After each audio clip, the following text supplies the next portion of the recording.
पंजाबी प्यारिओ, अज तो लगभग पौने 200 साल पहला ये पंजाब जिथे असी अज वसते पे हाँ, हर लिहाज नाल दुनिया का तरक्की याफ्ता इलाका सी। अंग्रेज सरकार जदों पंजाब ते कब्जा किया तो वह ये समझ रहे सन जे पंजाब भी दूजिया इलाकों वांग अनपढ़, जाहिल ते गैर तरक्की याफ्ता लोगों की धरती है। उस वेले उन्होंने मूँह खुले दे खुले रह गए जदों उन्हें वेख्या पंजाब विच लिटरेसी रेट 96% है। सिर्फ लाहौर विच निक्कियां अदारियां तो अलावा 14 म्यारी तालीमी दरसगावां सन। उदों मस्जिद, मंदिर ते गुरुद्वारे बनाने की इजाजत लई 50 बालां की तालीम का बंदोबस्त भी लाजमी ते जरूरी सी। पंजाबी राज विच मुंडे ते कुड़ी दे विआह लई दोवां दा पढ़िया लिखिया होना शर्त सी।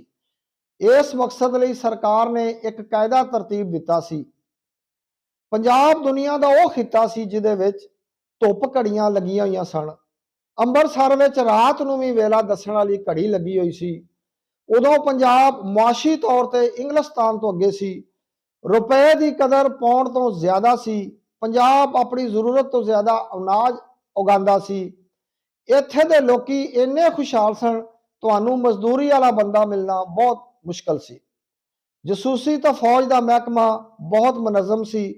हर साल हर पिंड विच 18 मुंडियां नूं फौजी ट्रेनिंग दी जाती सी, जिहड़े अपने अपने इलाके दे राखे हुंदे सन।